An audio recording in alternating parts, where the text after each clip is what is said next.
ਖਾਲਸਾ ਸਾਜਣਾ ਦਿਵਸ ਦੇ ਮਹੀਨੇ ਦੇ ਵਿੱਚ ਅਪ੍ਰੈਲ ਦੇ ਵਿੱਚ ਗੱਲ ਕਰ ਰਹੇ ਹਾਂ, ਤੇ ਅਪ੍ਰੈਲ ਉਹ ਮਹੀਨਾ ਆ ਜਦੋਂ ਹੁਣ ਦੁਨੀਆ ਭਰ ਦੇ ਵਿੱਚ ਖਾਲਸਾ ਸਾਜਣਾ ਦਿਵਸ ਨੂੰ ਸਮਰਪਿਤ ਜਿਹੜਾ ਹੈਗਾ ਕਮੈਮੋਰੇਸ਼ਨਸ ਹੁੰਦੀਆਂ ਨੇ, ਵੱਖ-ਵੱਖ ਰੂਪ ਦੇ ਵਿੱਚ ਹੁੰਦੀਆਂ ਨੇ।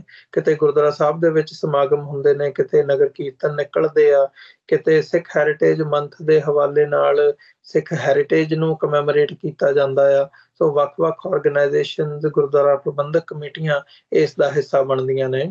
ਸੋ ਆਸਟ੍ਰੇਲੀਆ ਦੇ ਵਿੱਚੋਂ ਸਾਡੇ ਸਾਹਮਣੇ ਜਿਹੜੀ ਖਬਰ ਆਈ ਹੈ ਵੀ ਆਸਟ੍ਰੇਲੀਆ ਦੇ ਜਿਹੜੇ ਪ੍ਰਧਾਨ ਮੰਤਰੀ ਨੇ, ਪ੍ਰਾਈਮ ਮਿਨਿਸਟਰ ਹੈਗੇ ਆ, ਉਹਨਾਂ ਵੱਲੋਂ ਇੱਕ ਇਵੈਂਟ ਦੇ ਵਿੱਚ ਸ਼ਿਰਕਤ ਕੀਤੀ ਗਈ ਹੈ ਤੇ ਦਸਤਾਰ ਸਜਾ ਕੇ ਉਹ ਉੱਥੇ ਪਹੁੰਚੇ ਆ। ਜਿਹੜੀਆਂ ਮੀਡੀਆ ਦੇ ਵਿੱਚ ਖਬਰਾਂ ਵੀ ਲੱਗੀਆਂ ਨੇ, ਉਹਨਾਂ ਦੀਆਂ ਫੋਟੋਆਂ ਨਸ਼ਰ ਹੋਈਆਂ ਨੇ, ਤੇ ਉਹਨਾਂ ਵੱਲੋਂ ਸਿੱਖ ਕੌਮ ਨੂੰ ਜਿਹੜਾ ਮੈਸੇਜ ਹੈ ਉਹ ਦਿੱਤਾ ਗਿਆ। ਹੁਣ ਆਸਟ੍ਰੇਲੀਆ ਵੀ ਉਹ ਮੁਲਕ ਹੈ, ਜਦੋਂ ਅਸੀਂ ਫਾਈਵ ਆਈਜ਼ ਕੰਟਰੀਜ਼ ਦੀ ਗੱਲ ਕਰਦੇ ਹਾਂ, ਜਾਂ ਇੱਕ ਪ੍ਰੋਮੀਨੈਂਟ ਮੁਲਕ ਹੈਗਾ ਦੁਨੀਆ ਦਾ, ਜਿੱਥੇ ਭਾਰਤ ਦੇ ਹਵਾਲੇ ਨਾਲ ਇੱਕ ਇੰਪੋਰਟੈਂਟ ਗੱਲ ਹੈਗੀ ਹੈ ਸਿੱਖਾਂ ਦੇ ਲਈ।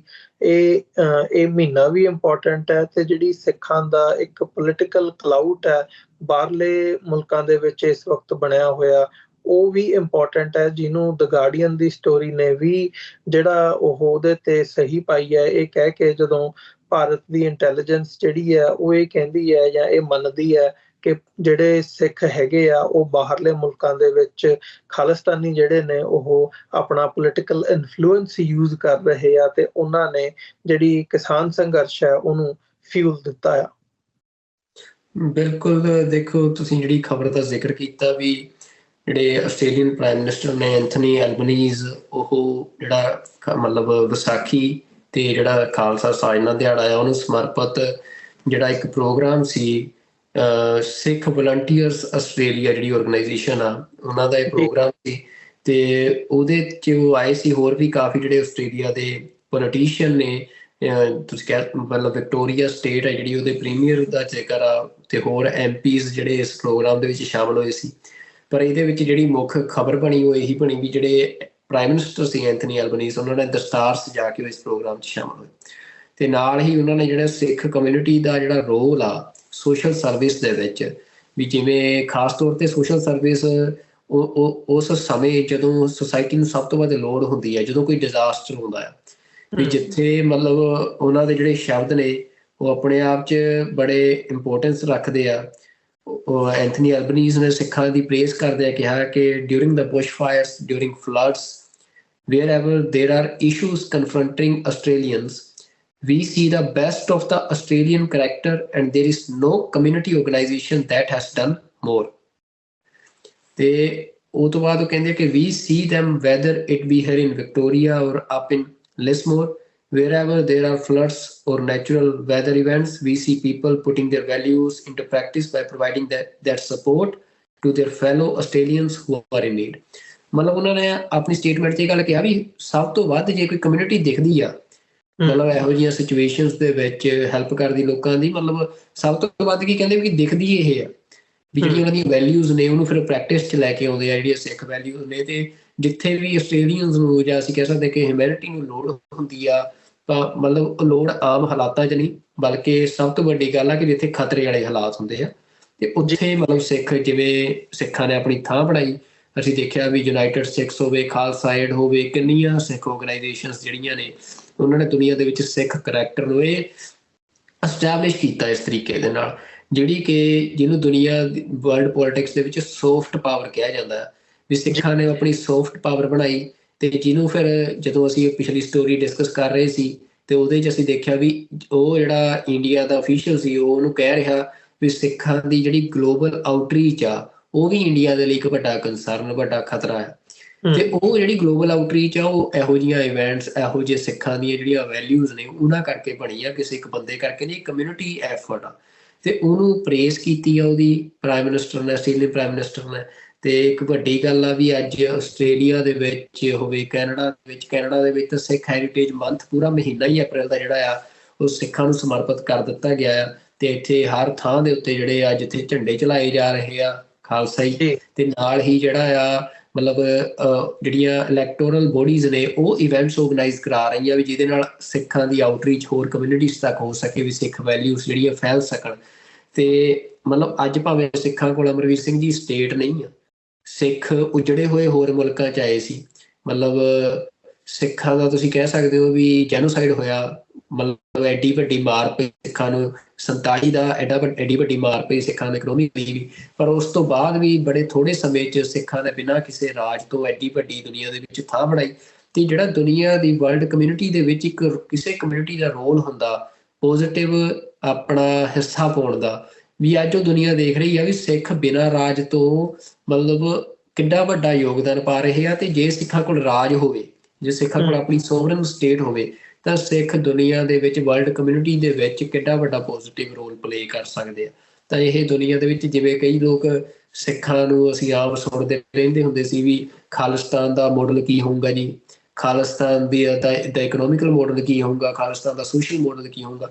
ਤਾਂ ਇਹ ਸਿੱਖ ਦੁਨੀਆ ਨੂੰ ਦੱਸ ਰਹੇ ਆ ਵੀ ਖਾਲਿਸਤਾਨ ਦਾ ਮਾਡਲ ਕੀ ਹੋਊਗਾ, ਜਿਹਨੂੰ ਦੁਨੀਆ ਅੱਜ ਬਿਨਾਂ ਖਾਲਿਸਤਾਨ ਬਣੇ ਤੋਂ ਪਹਿਲਾਂ ਹੀ ਜਿਹੜੀ ਆ ਉਹ ਪ੍ਰੇਜ਼ ਕਰ ਰਹੀ ਆ। ਤਾਂ ਇਹ ਆਪਣੇ ਆਪ ਦੇ ਵਿੱਚ ਬੜੀ ਵੱਡੀ ਗੱਲ ਆ। ਤੇ ਸਾਰੇ ਆਸਟ੍ਰੇਲੀਆ ਦੇ ਜਿਹੜੇ ਸਿੱਖ ਨੇ ਉਹ ਵਧਾਈ ਦੇ ਪਾਤਰ ਨੇ ਕਿ ਉਹ ਇਸ ਤਰ੍ਹਾਂ ਜਿਹੜੀਆਂ ਸਿੱਖ ਵੈਲਿਊਜ਼ ਨੇ ਉੱਥੇ ਫੈਲਾ ਰਹੇ ਆ। ਇਸੇ ਤਰ੍ਹਾਂ ਨਾਲ ਇੰਗਲੈਂਡ, UK ਦੇ ਵਿੱਚ ਹੋਵੇ, ਕੈਨੇਡਾ 'ਚ, ਆਸਟ੍ਰੇਲੀਆ 'ਚ, ਯੂਰੋਪੀਅਨ ਕੰਟਰੀਜ਼ 'ਚ, ਹਰ ਥਾਂ ਦੇ ਉੱਤੇ ਜਿਹੜੇ ਸਿੱਖ ਬਣ ਕੇ ਅਸੀਂ ਇਹ ਵੀ ਦੇਖਿਆ ਵੀ ਭਾਰਤ ਜਿੱਥੇ ਸਿੱਖਾਂ ਦਾ ਕਤਲੇਆਮ ਹੋਇਆ ਉੱਥੇ ਸਰਕਾਰ ਫੇਲ ਹੋ ਗਈ ਸੀ, ਤਾਂ ਲੋਕਾਂ ਨੂੰ ਦੀ ਮਦਦ ਲਈ ਸਿੱਖ ਸਾਹਮਣੇ ਆਏ। ਤੇ ਸਿੱਖਾਂ ਦਾ ਜਿਹੜਾ ਕਰੈਕਟਰ ਆ ਉਹਦੇ ਹੀ ਐਗਜ਼ਾਮਪਲ ਤੁਸੀਂ ਦੇਖੋ ਤਾਮਿਲਨਾਡੂ ਦੇ ਵਿੱਚ ਜਿਹੜੇ ਉਹ ਸਿੱਖ ਭਾਸ਼ਾ ਸੱਜ ਕੇ ਉੱਥੋਂ ਦੇ ਜਿਹੜੇ ਲੋਕ ਨੇ ਤੇ ਉਹ ਹੁਣ ਮਤਲਬ ਪੋਲੀਟੀਕਲ ਟੱਕਰ ਦੇ ਰਹੇ ਆ ਉੱਥੋਂ, ਮਤਲਬ ਜਿਹੜੀਆਂ ਇਹ ਜਮਾਤਾਂ ਨੇ ਜਿਹੜੀਆਂ ਜ਼ਬਰ ਕਰਦੀਆਂ ਨੇ ਤਾਂ ਉਹਨਾਂ ਨੂੰ। ਤੇ ਆਪਣੇ ਆਪ ਦੇ ਵਿੱਚ ਮਤਲਬ ਅਸੀਂ ਕਹਿ ਸਕਦੇ ਹਾਂ ਕਿ ਗੁਰੂ ਦੀ ਜਿਹੜੀ ਕਿਰਪਾ ਆ ਹੋ ਰਹੀ ਆ, ਕਲਾ ਵਰਤ ਰਹੀ ਆ। ਭਾਵੇਂ ਇਹ ਹਾਲਾਤ ਉਹੋ ਜਿਹੇ ਹੀ ਆ ਵੀ ਜਿਵੇਂ ਵੱਡਾ ਘੱਲੂਘਾਰਾ ਤੇ ਛੋਟਾ ਘੱਲੂਘਾਰਾ ਹੋਇਆ, ਭਾਵੇਂ ਸਰੀਰਕ ਰੂਪ ਦੇ ਵਿੱਚ ਸਿੱਖਾਂ ਦਾ ਨੁਕਸਾਨ ਹੋ ਰਿਹਾ, ਪਰ ਜਿਹੜੀਆਂ ਉਹ ਤਾਕਤਾਂ ਸੀ ਅਸੀਂ ਕਹਿ ਸਕਦੇ ਵੀ ਸਿੱਖਾਂ ਦੀ ਚੜ੍ਹਦੀ ਕਲਾ ਦੇ ਚੱਲਦੇ ਹੀ ਉਹਨਾਂ ਨੂੰ ਖਤਮ ਕਰਨ ਲਈ ਉਪਰਾਲੇ ਕੋਸ਼ਿਸ਼ਾਂ ਕਰ ਰਹੀਆਂ, ਸਿੱਖਾਂ ਤੇ ਹਮਲੇ ਕਰ ਰਹੀਆਂ ਸੀ। ਪਰ ਜਿਹੜੀਆਂ ਸਿੱਖ ਵੈਲਿਊਜ਼ ਸੀ ਉਹਨਾਂ ਤੇ ਰਹਿੰਦੀਆਂ ਹੀ ਸਿੱਖਾਂ ਨੇ ਮਤਲਬ ਉਹ ਸਮਾਂ ਇਹੋ ਜਿਹਾ ਸੀ ਅਮਰਵੀਰ ਸਿੰਘ ਜੀ ਜਦੋਂ ਮਤਲਬ ਸਿੱਖਾਂ ਦੇ ਉੱਤੇ ਘੱਲੂਘਾਰੇ ਹੋ ਰਹੇ ਸੀ। ਤੇ ਪਰ ਸਿੱਖ ਮਤਲਬ ਅਸੀਂ ਕਹਿੰਦੇ ਆ ਵੀ ਬਗਾਨਿਆਂ ਵਾਸਤੇ ਜੰਗਾਂ ਸਹੇੜ ਰਹੇ ਸੀ। ਜਦੋਂ ਜਿਹੜੀਆਂ ਅਸੀਂ ਦੇਖਿਆ ਵੀ ਅਬਦਾਲੀ ਜਦੋਂ ਇੱਥੋਂ ਰਾਜਪੂਤਾਂ ਦੀਆਂ ਬੀਬੀਆਂ ਨੂੰ, ਜਿਹੜੇ ਹਿੰਦੂ ਰਾਜਪੂਤਾਂ ਦੀਆਂ ਬੀਬੀਆਂ ਨੂੰ ਲੈ ਕੇ ਜਾ ਰਿਹਾ ਸੀ, ਤਾਂ ਉਹਦੇ ਨਾਲ ਕਿਵੇਂ ਪੰਗਾ ਲਿਆ ਸਿੱਖਾਂ ਨੇ ਉਹਨਾਂ ਦੀਆਂ ਇੱਜ਼ਤਾਂ ਬਚਾਉਣ ਦੇ ਲਈ। ਤੇ ਮਤਲਬ ਉਸ ਕ੍ਰਿਟੀਕਲ ਸਿਚੁਏਸ਼ਨ ਦੇ ਵਿੱਚ ਵੀ ਜਦੋਂ ਤੁਸੀਂ ਆਪ ਮਰ ਰਹੇ ਹੋ, ਜਦੋਂ ਤੁਸੀਂ ਆਪ ਮਤਲਬ ਤੁਹਾਡੇ ਤੇ ਹਮਲੇ ਹੋ ਰਹੇ ਆ, ਪਰ ਤੁਸੀਂ ਬਗਾਨਿਆਂ ਲਈ ਖੜੇ ਹੋਵੋ, ਤੇ ਉਹ ਇੱਕ ਦੁਨੀਆ ਦੇ ਵਿੱਚ ਇਹੋ ਜਿਹਾ ਮਾਡਲ ਹੈ ਜਿਹੜਾ ਸਾਨੂੰ ਅੱਜ ਅਸੀਂ ਜਦੋਂ ਸਿਵਲਾਈਜ਼ਡ ਵਰਲਡ 'ਚ ਰਹਿ ਰਹੇ ਹਾਂ, ਦੁਨੀਆ ਦੇ ਵਿੱਚ ਐਡੇ ਤਾਕਤਵਰ ਮੁਲਕ ਨੇ, ਪਰ ਸਾਡੀਆਂ ਅੱਖਾਂ ਦੇ ਸਾਹਮਣੇ ਅੱਜ ਕਿੰਨੇ ਹਜ਼ਾਰਾਂ ਦੇ ਵਿੱਚ ਜਿਹੜੇ ਲੋਕ ਗਾਜ਼ਾ ਦੇ ਵਿੱਚ ਬੱਚੇ ਬੀਬੀਆਂ ਜਿਹੜੇ ਆ ਉਹਨਾਂ ਦੇ ਅਸੀਂ ਦੇਖ ਰਹੇ ਹਾਂ ਵੀ ਉਹਨਾਂ ਦੀਆਂ ਜਾਨਾਂ ਜਾ ਰਹੀਆਂ ਆ। ਤੇ ਉੱਥੇ ਸਾਰਾ ਸਿਵਲਾਈਜ਼ਡ ਵਰਲਡ ਚੁੱਪ ਕਰਕੇ ਬੈਠਾ ਹੈ, ਮਤਲਬ ਮੂਕ ਦਰਸ਼ਕ ਬਣ ਕੇ ਦੇਖ ਰਿਹਾ ਹੈ। ਲੋਕ ਸਿਰਫ ਇੱਕ ਖਬਰ ਬਣ ਕੇ ਰਹਿ ਗਈ ਹੈ ਜੀ ਅੱਜ ਇੰਨੇ ਹਜ਼ਾਰ ਲੋਕ ਮਰ ਗਏ ਆ ਜਾਂ ਅੱਜ ਇੰਨੇ ਮਰ ਗਏ। ਪਰ ਫਿਰ ਵੀ ਇਸ ਸਮੇਂ 'ਚ ਵੀ ਤੁਸੀਂ ਦੇਖੋ ਵੀ ਜੇ ਕੋਈ ਆਵਾਜ਼ ਉੱਠੀ, ਮਤਲਬ ਕੈਨੇਡਾ ਦੇ ਵਿੱਚੋਂ ਵੀ ਜੇ ਇੱਕ ਵੱਡਾ ਮਤਾ ਪਾਸ ਹੋਇਆ ਕੈਨੇਡਾ ਦੀ ਪਾਰਲੀਮੈਂਟ ਦੇ ਵਿੱਚ ਕਿ ਉੱਥੇ ਪੈਲਸਤੀਨ ਦੀ ਸਟੇਟ ਦਾ, ਤਾਂ ਉਹਦੇ 'ਚ ਵੀ ਇੱਕ ਸਿੱਖ ਦਾ ਵੱਡਾ ਰੋਲ, ਉਹਦੇ ਜਗਮੀਤ ਸਿੰਘ ਨੇ ਉਹ ਵੱਡਾ ਰੋਲ ਨਿਭਾਇਆ।